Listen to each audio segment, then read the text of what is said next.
Muchísimas gracias, Kenia, de verdad.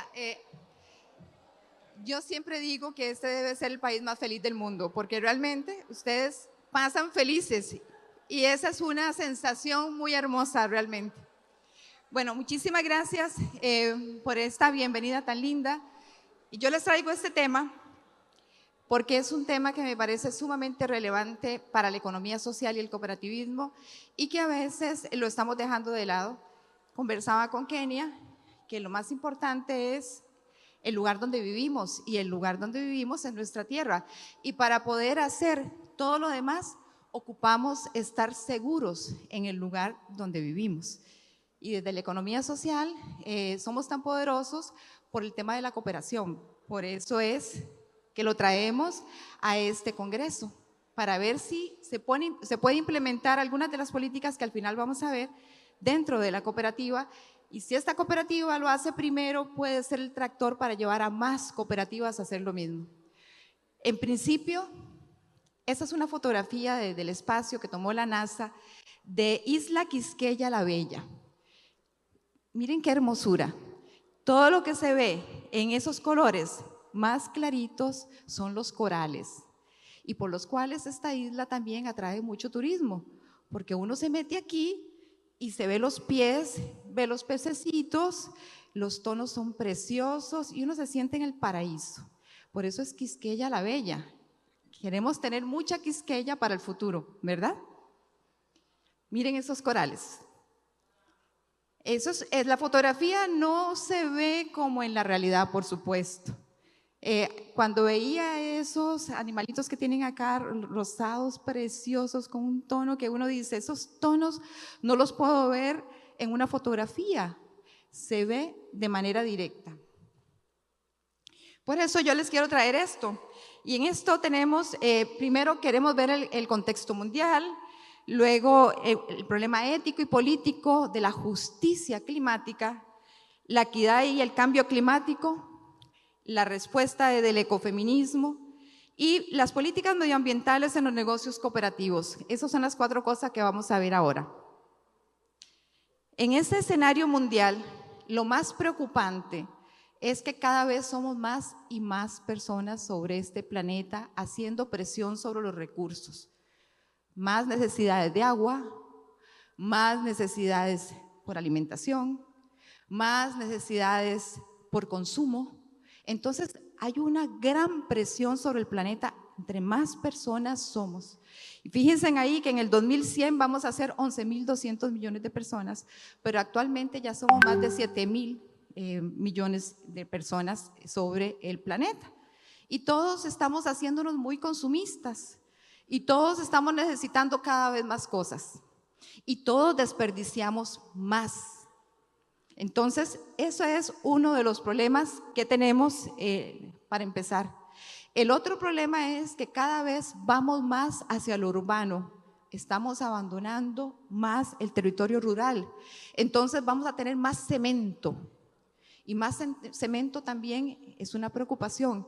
Ya no nos vamos por las ciudades y nos encontramos un paisaje tan lindo como este entorno lleno de vegetación verde que de paso nos relaja, sino que cada vez somos más y más en el área urbana. Eso es algo también bastante preocupante. Miren, para el 2030, que es casi ya, un 60% va a estar en la parte urbana.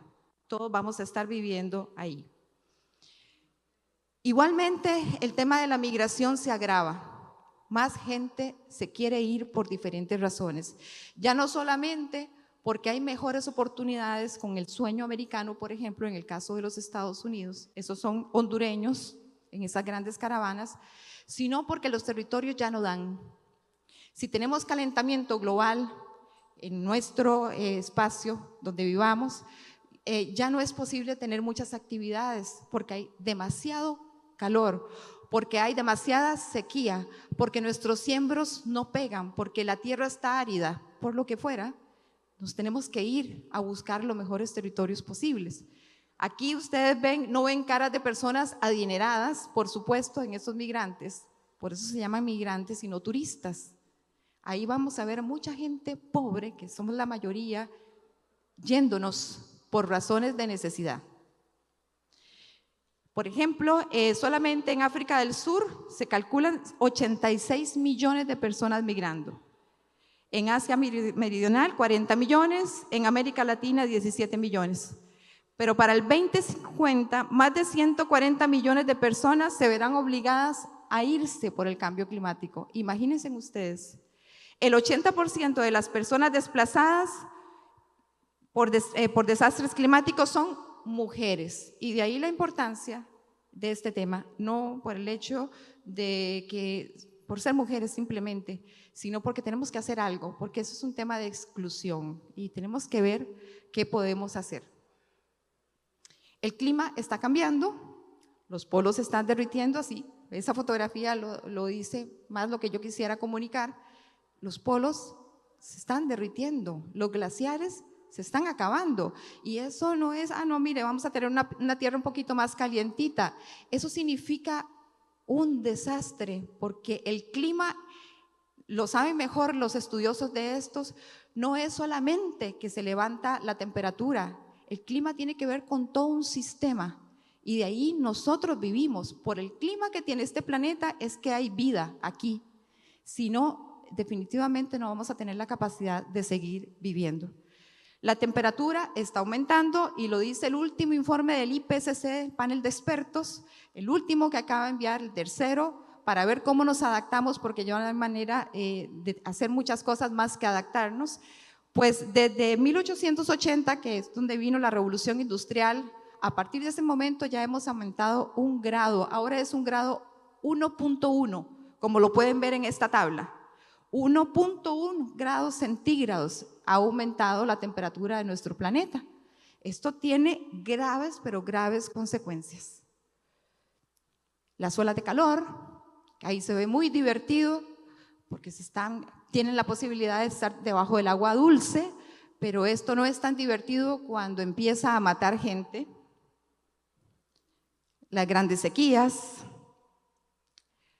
incendios, cada vez a mayores proporciones. Estuvimos viviendo el incendio del Amazonas, que fue muy doloroso, pero en California ya es algo muy seguido, y eso se debe al levantamiento de las temperaturas. Grandes inundaciones. También no quiero que veamos esto solamente como un tema meramente natural, porque como cada vez somos más, también habitamos en lugares más peligrosos, y como cada vez la tierra está más erosionada, es más fácil que se provoquen inundaciones, y los ríos se encausan por donde tengan que encauzarse, entonces tenemos más peligros. La pérdida de los glaciales, lamentablemente, la pérdida del permafrost en el Ártico. Esto dicen, bueno, miren, se va a quitar ese pedazo de hielo y punto. No, esto también va a tener implicaciones en el metano, que se puede enviar hacia la atmósfera. Eso es un peligro, y eso significa que esa contaminación de CO2 calienta aún más nuestra tierra.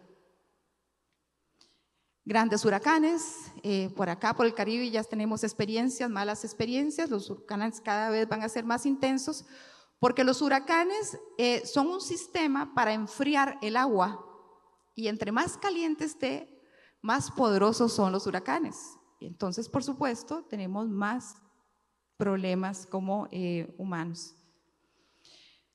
Por otra parte, como si no fuera poco, nos hemos encargado de deforestar en grandes dimensiones, y ya hemos perdido el 45% del bosque tropical, el 27% del boreal, el 16% del bosque templado y el 11% del bosque subtropical. Esos son datos del 2020. Todos los datos que les traigo son de fuentes fidedignas, de National Geographic, del informe del IPCC. Ahí lo van a tener, y yo, a los que quieran la presentación, por supuesto, la pueden obtener con los colaboradores. Aquí se las dejo.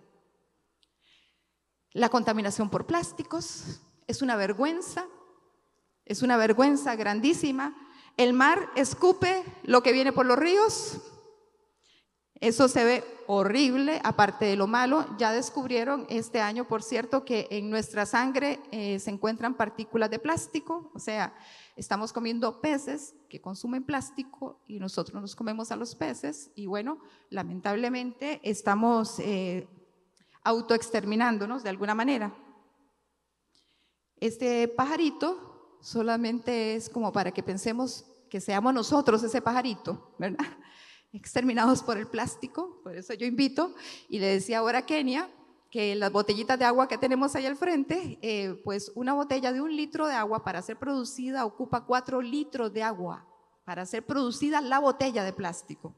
Entonces es como una cosa totalmente extraña, ¿verdad? Lo que hacemos, porque los que negocian con el agua, pues sencillamente tienen su negocio a corto plazo a partir de bienes ecosistémicos que la naturaleza nos da gratuita, ¿verdad? Como por ejemplo la polinización, porque la polinización es un bien ecosistémico que ayuda a que nosotros nos alimentemos. Por supuesto que en todo esto irán unas abejitas, ¿verdad?, ahí involucradas, y esas abejitas en el momento que ya no estén, pues nosotros no tenemos cómo polinizar, ¿verdad? Entonces es importante. La Gran Barrera de Coral agoniza, ha perdido la mitad de su población. 1/4 de toda la vida marina depende de los arrecifes de coral, imagínense. Claro, no solamente es aquella belleza que se ve de los corales desde el espacio, eso se pone blanco, es decir, cuando están blancos los corales es que están muriendo, sino lo que eso significa para la vida marina, pero no solo para la vida marina, por supuesto, ahí estamos nosotros como seres humanos perdiendo. Otro problema importante de todo este contexto es la biodiversidad. Estamos en camino de perder 1 de cada 8 especies que habitan el planeta, o lo que es lo mismo, alrededor de 1 millón de especies, 10% de insectos, 25% de otros animales y plantas en las próximas décadas. Un día de estos me comentaba una amiga que había tenido la posibilidad de ver un escarabajo gigante, un escarabajo que tiene un cuernito, en mayo. Antes, cuando yo era joven, eso era muy fácil verlo. Cada vez vemos menos escarabajos, por supuesto, y uno dice, bueno, pero son insectos, pero es que nosotros dependemos de una gran biodiversidad. Cuando la biodiversidad no está, nosotros también corremos peligro de extinguirnos. Cada animalito con el que compartimos este planeta es importante y es parte de nuestra ecología. Debido al cambio climático, la vida en los océanos se enfrenta a una pérdida masiva de biodiversidad que podría dar lugar a una gran extinción oceánica a nivel global, que rivalizaría con las grandes extinciones pasadas del planeta Tierra. Vemos a ese oso que es como la parte enigmática, dice uno, del cambio climático, cuando ve el osito ahí como, ¿verdad?, perdido, aullando, ¿qué está pasando aquí? Algo está cambiando, ¿verdad?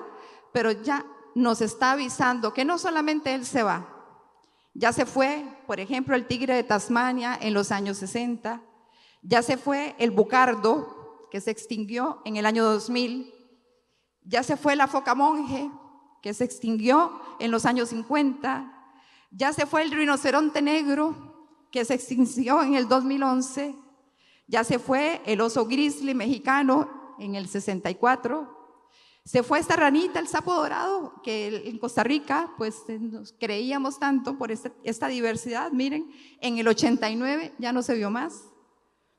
El tigre de Java, esa preciosura que encantaría ver a nuestros hijos, a nuestros nietos, ya no lo van a poder ver, se extinguió en el 94. Pero esto no solamente es que toda esa belleza la dejamos de tener, es que ahora tenemos cosas graves como esto, más pandemias. Acabamos de pasar una pandemia que nos hizo reflexionar en muchas cosas, pero bueno, parece que no queremos cambiar algunos hábitos. Y bueno, ya los científicos dicen que vamos a tener muchas más pandemias causadas por temas parasitarios, por temas fúngicos o por otros vectores. Ese es un escenario corto, porque tampoco les hablé del aumento del nivel del mar, de la acidificación, por ejemplo, y de cosas feas que nos podrían pasar si nosotros no cambiamos, que aún estamos a tiempo de hacer cosas. Eso es solamente una parte del escenario, porque no les estoy mostrando realmente las cuestiones dramáticas que hay en ese informe del IPCC. Y vamos a abordar ahora la justicia climática. Miren qué terrible lo que les voy a contar. Existen 194 países a nivel mundial. pero son solo 3 los que más contaminan: China, Estados Unidos y la India. Existen más de 100.000 corporaciones a nivel mundial, pero solo 100 empresas producen el 71% del CO2. Imagínense qué tipo de industrias serán. Y nosotros somos 7.900 millones de personas que están sobre este planeta. Hay algo aquí que no calza. Miren, ahí están los datos de una manera más exhaustiva, y todos los países que ustedes ven ahí no son países en desarrollo, no son países pobres, tampoco, ¿verdad? Y esos son los que más contaminan.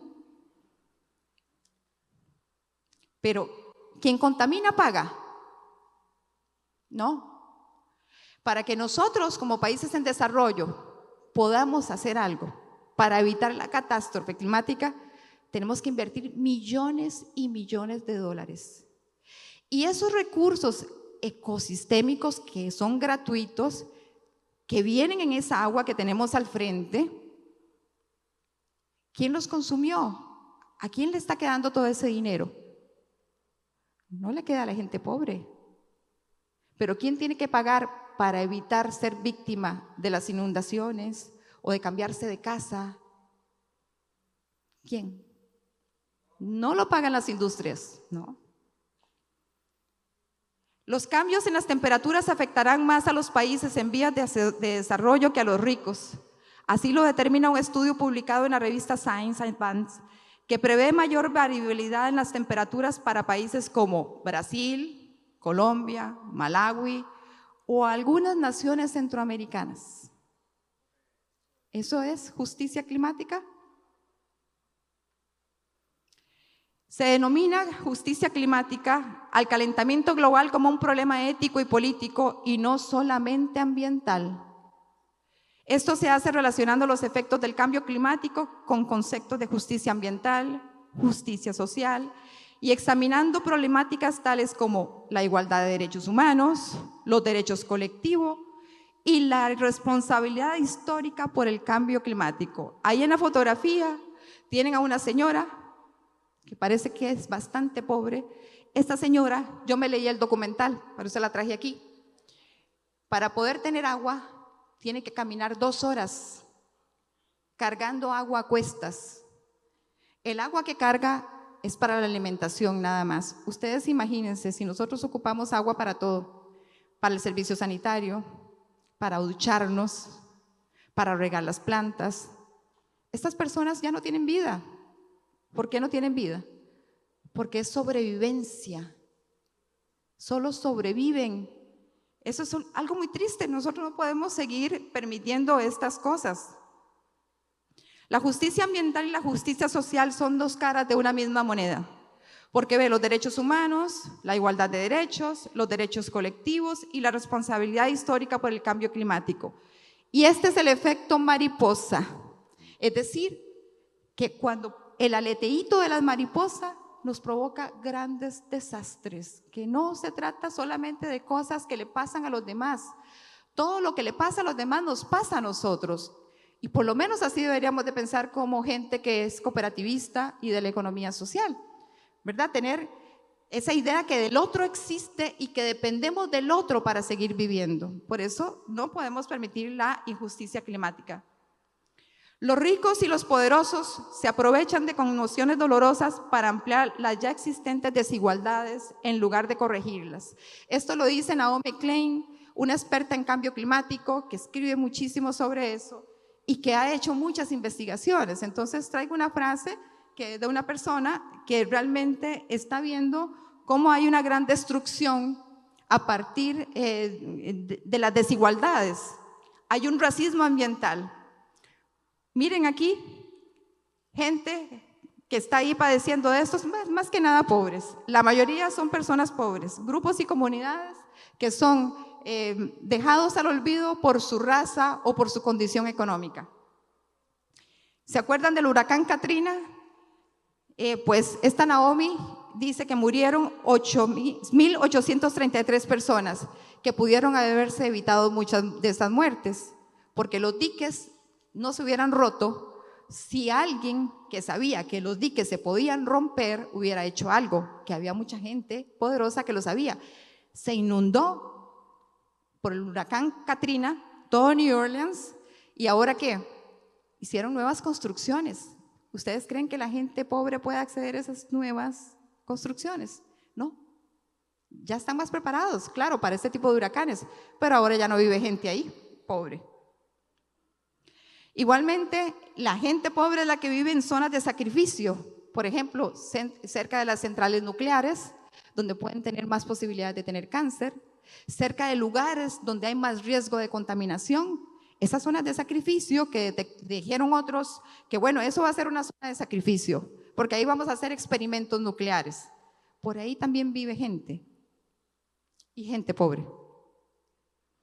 La Declaración de los Principios Éticos en relación con el cambio climático dice esto, aunque son declaraciones. Tristemente no puedo decir que puedan ser cosas que se hagan, pero miren, hay que prevenir los daños, hay que no aplazar la adopción de medidas, como esto que pasó con Katrina, equidad y justicia para todos y todas, solidaridad con los más vulnerables, desarrollo sostenible, social y ambientalmente, conocimientos científicos e integridad en la adopción de decisiones. Hay que creerle más a los científicos y menos a los políticos, definitivamente. Ya lo comprobamos con el virus. Y les pongo a esta persona que en 1854 dijo esta frase tan hermosa, tiene todo un discurso. Cuando la sangre de tus venas retorne al mar y el polvo en tus huesos vuelva al suelo, quizás recuerdes que esta tierra no te pertenece a ti, sino que tú perteneces a la tierra. Qué sabiduría la de este gran jefe Seattle, que se lo dijo a un presidente de los Estados Unidos cuando le dijo que le quería comprar esas tierras. Y él dijo, ¿cómo yo voy a vender algo que no es mío? ¿Cómo voy a vender algo esencial? La visión capitalista frente a la visión de la vida. Y entramos a esta tercera dimensión de la charla, que es inclusión y cambio climático, la respuesta desde el ecofeminismo. Pero para que no hayan confusiones, miren lo que es el ecofeminismo. Desde la lucha para una sociedad más justa e igualitaria, el ecofeminismo aborda temas como la maternidad, los cuidados, el trabajo doméstico no remunerado, las dinámicas de consumo que vulneran la preservación de los recursos naturales, el maltrato animal, la alimentación o la salud. ¿Por qué es tan integral esto? Normalmente lo femenino es lo protector. Lo femenino, no nuestro cuerpo, que puede ser el cuerpo de un hombre o de una mujer, pero ese sentimiento femenino de cuidado, de no maltratar, de no hacer sufrir, de preservar, es lo que nos tiene que caracterizar. Eso es ecofeminismo, para que no hayan esas confusiones de que es mujeres contra hombres. No, sencillamente es esa visión de lo femenino para poder cuidar lo que nos ha sido legado. Se trata de una redefinición del ser humano que implica una redefinición de los demás seres vivos para habitar más pacíficamente la tierra. Si habitamos más pacíficamente la tierra, somos más sostenibles como raza humana. Según el BID, en los próximos 10 años el cambio climático podría sumir en la pobreza a 100 millones de personas más en todo el mundo. Actualmente existen unos 700 millones de pobres en el mundo. O sea, nos esperan unos 100 millones más por cambio climático. Es un cambio que afecta más a las mujeres, porque las Naciones Unidas dice que el 70% de las personas pobres en el mundo son mujeres, y a esto hay que prestarle muchísima atención. El 70%. Miren el rostro de esta mujer. Cuando yo vi esa fotografía, que fue ganadora en National Geographic por una de las mejores fotografías, yo vi todo ahí en esa mujer, esa mirada, frente a un panorama totalmente árido, pero muchas mujeres de las que ustedes ven en estos artículos, posiblemente tengan 30, 40 años y parecen de 60 años. Es algo muy triste. Acceso desigual a la tierra, al agua y otros recursos. Eso tienen las mujeres. Falta de participación de ellas en las decisiones relativas a la planificación y la gestión de la naturaleza. ¿Cuánto más no pueden aportar las mujeres? Abordar el cambio climático es una cuestión de justicia e igualdad con los más vulnerables, incluidas las comunidades indígenas y las mujeres. No es justo que quienes más cuidan son los que más padecen. Eso es injusticia. Las sequías cada vez más agudas en Somalia, por ejemplo, han provocado el desplazamiento de la población, lo que ha socavado la seguridad alimentaria y ha dejado a las mujeres expuestas a la explotación sexual. Todo se junta. Las mujeres son las responsables de mantener el ecosistema, la diversidad biológica y los recursos naturales del planeta. También son las primeras en sentir los efectos del cambio climático cuando tienen que recorrer distancias cada vez más largas para encontrar lo que necesitan para alimentar a sus familias, en un estado mero de sobrevivencia. Las mujeres son la fuerza que el medio ambiente necesita, sin duda. Las persistentes normas sociales y culturales discriminatorias, tales como el acceso desigual a la tierra, al agua y otros recursos, así como su falta de voz en las decisiones referidas a la planificación y la gestión de la naturaleza, muchas veces hacen que se ignoren los tremendos aportes que podemos hacer. La falta de ética, resumiendo, ¿qué provoca? Extractivismo. Vamos a todo por el todo, no me importa la gente que venga del futuro, no me importa el vecino, primero voy yo, me enriquezco a toda costa, acumulo tontamente porque cuando me muera no dejo nada, pero bueno, destrucción del medio ambiente, pobreza y desigualdad e inequidad. Es decir, me parecen medidas poco inteligentes y sostenibles cuando podemos vivir muy feliz con alguna medida de cosas. No tenemos por qué tenerlo todo, ni estar en el mejor estado posible en la desesperación por consumir. Y llegamos finalmente a las políticas medioambientales en los negocios cooperativos para aterrizar, porque yo trabajo con la Escuela de Economía Social, desde que también les mando un saludo muy caluroso de toda nuestra gente, y no podemos olvidarnos en qué estamos. Desde este punto de partida, desde la Escuela de Economía Social, ¿qué podemos hacer? ¿Qué decimos desde la Escuela de Economía Social que se puede hacer en las cooperativas? Más mujeres en puestos de poder, más igualdad y más equidad, más productos financieros en favor del ambiente y aplicación de la ética en todos los ámbitos. Como ayer nos mencionaba el experto en ética que vino acá, definitivamente si no somos una sola pieza, no somos coherentes de lo que hacemos con lo que sentimos, pues tenemos problemas éticos. Articulación de políticas ambientales desde los negocios cooperativos éticos, desde lo que ahora llamamos banca ética, que son sin duda el actuar de nuestras cooperativas. Tienen que ser así, no nos podemos olvidar que el cooperativismo como tal, la palabra cooperativa nos debe llevar a pensar ética, porque somos distintos, porque hacemos las cosas de una manera distinta. El dinero es invertido en proyectos que generen un retorno a la sociedad, conservación de recursos naturales, energías renovables, cooperación, promoción de la cultura o turismo sostenible. Así no solo se consiguen que su actividad sea sostenible, sino que también fomenten la proliferación de proyectos con un impacto positivo, un auténtico motor de cambio para hacer avanzar nuestra sociedad hacia modelos más justos y éticos. Desde el principio de proyección hacia la comunidad, ¿qué ideas podemos tener que las pueden aplicar aquí en COP Herrera? Y como les decía, pueden ser el motor que lleve a otras cooperativas a hacer estas cosas. Incluir un comité ambiental, un fondo cooperativo para la reforestación y la recuperación del suelo. El suelo está desgastado. Desde la revolución industrial, desde los arados, el suelo está muy mal. Y el suelo también en nuestra vida, es parte de este cambio climático lamentable. Incluir en los estatutos cooperativos un porcentaje para políticas medioambientales, desarrollar un plan de adaptación al cambio climático, diseñar productos financieros para costear emprendimientos y actividades ecosostenibles. Hablábamos de la intercooperación, que es uno de los principios cooperativos. ¿Cómo podemos generar desde Cooperrera emprendimientos asociativos en esta vía? Los financiamos y tenemos un aporte hacia el ambiente.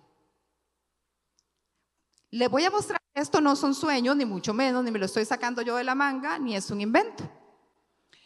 Cooperativas para la movilidad verde, por ejemplo. Esta Movilidad es una cooperativa que está en Barcelona, que impulsa la movilidad eléctrica y de manera compartida a través de un app, con lo cual en la comunidad se moviliza en verde. ¿Por qué no hacemos nosotros una cooperativa aquí, así? Y hacemos la diferencia. Cooperativas de reciclajes, que por suerte ya cada vez existen muchas. Esa está en Argentina, una de tantas. Claro, que tendrán a hacer menos si nosotros consumimos menos plástico, por ejemplo, ¿verdad? Pero ya que tenemos el problema de la contaminación por plásticos, podemos tener también cooperativas que hagan pues este trabajo y consigan un recurso económico a partir de ella. Cooperativas de energías verdes. Hoy comentaba una de las compañeras en el chat de la escuela que gracias a Son Energía, porque pertenecen a Son Energía, la factura por la electricidad del mes le llegó en 16 euros. Y ustedes saben que en España la energía, para poder tener acceso a la energía eléctrica es muy caro. No sé cómo será aquí en Dominicana, pero en Costa Rica más o menos uno paga cuando mucho $20, en mi caso, con gasto de energía porque son energías hidroeléctricas. Allí pues Son Energías, de energías verdes, es una cooperativa de consumo de energía verde sin ánimo de lucro, dedicada a la comercialización y producción de energía de orden renovable. Necesitamos hacer un cambio en la matriz energética. Ojalá podamos hacer que más cooperativas participen de esto. Cooperativas de alimentación consciente y sostenible. Pues mire, yo me he vuelto a veces muy talibana con el tema de la alimentación conmigo, más por un tema de salud, en el sentido de que uno debería de consumir comer menos, comer lo que se necesita y por otra parte comer saludable, todo lo saludable posible. ¿Por qué no hacer esto, que es una moda, ¿verdad?, de la gente que quiere tal vez estar más saludable, algo también para el ambiente? Esto está situado en la ciudad de Santander, nació con el doble objetivo de reducir el precio actual de la alimentación, porque cada vez los precios van más altos, y sus efectos colaterales sobre el cambio climático, a través de una drástica reducción del consumo de energía y de la producción de residuos a lo largo de toda la cadena de producción alimentaria, y de conseguir poner a disposición de la población en general una alimentación saludable y consciente. ¿Qué me estoy comiendo? Yo no soy un basurero, soy un ente biológico que ocupa comida de muy buena calidad para poder tener el rendimiento, para poder tener la energía, para poder vivir. Entonces yo no voy a consumir cosas que tengan un montón de químicos, porque eso es veneno que me puede traer una enfermedad en el futuro. No voy a consumir más grasa de la que necesito consumir, menos hidrolizada. Pero también tengo que pensar que si la palma está contaminando, si la palma está haciendo que no haya biodiversidad, que no viva nada más que la palma, porque ciertos palmeros tienen su negocio, y yo veo el producto y leo que está hecho con palma, no lo voy a consumir. Porque yo tengo que buscar mi manera de contribuir a que esa huella ecológica no siga adelante. Porque cualquier cosa que yo haga en pequeño va a ser un paso grande, es el efecto mariposa. Porque yo como consumidor mando. ¿Me explico? Entonces, esto es un negocio que la cooperativa puede hacer en sus emprendimientos y de esa manera favorece a mitigar o más bien a la adaptación al cambio climático. Financiar prácticas ambientales sostenibles desde el punto de vista ecológico, social y económico, porque las cooperativas no son la cenicienta. Las cooperativas son un balance entre lo económico y lo social. Pero aquí, si no metemos el tema ecológico, ya no estamos haciendo nada. La tierra nos está pidiendo ayuda. Quien nos ha ayudado hoy nos necesita. Nosotros deberíamos de darle la mano a través de emprendimientos de esta naturaleza. No nos cuesta nada como cooperativa. Ahora, a nivel personal hay mucho que hacer, pequeñas cosas que hacer, cosas que yo puedo cambiar y que de esa manera aporto. Si yo, por ejemplo, viajo mucho porque tengo un trabajo en el que tengo que viajar mucho, yo tengo que decir, si yo tenía 10 viajes al año, no voy a hacer 10 viajes porque el avión es muy contaminante. Voy a tener que hacer la mitad, por ejemplo. Y pienso muy bien que ahora con las fuentes, ¿verdad?, virtuales podríamos tener también impacto. Entonces, ¿por qué no hacer eso? Por ejemplo, si uso mucho mi vehículo, ¿cómo hacer para usarlo menos? Si tomo mucho en botellas de plástico, ¿por qué no decir, si me tomo 10 botellas, voy a intentar más tomar agua porque tengo un filtro en la casa y me lo llevo de esa agua, porque lamentablemente el agua que ya nos viene por el tubo ya no es tan buena como antes, pero ¿por qué no puedo hacer cositas así chiquititas? Decir no si me dan un empaque de plástico, decir no si viene todo mega empacado, utilizar mi bolsita para ir al supermercado. Pequeñas cosas, parecen tonterías, pero fíjense que eso hace cambios importantes y yo creo que es parte de la consecuencia de nosotros como cooperativistas y personas que practican la economía social, hacer ese tipo de cambios. Y además, acordémonos de los rostros de las personas que están sufriendo, que no es que le pasa al otro. Cuando la pandemia decía, eso está en China, y nos llegó. Ahora todo llega más rápido. Pensemos que el otro está ahí, está viviendo. Son más de 7.500 millones de personas aparte de nosotros. Aquí estamos, pero existen más de 7.500 millones de personas que tienen derecho a todos esos recursos. Así que yo con esto me despido, les doy las gracias, les pongo ese hermoso colibrí para recordar cuestiones importantes. Muchas gracias.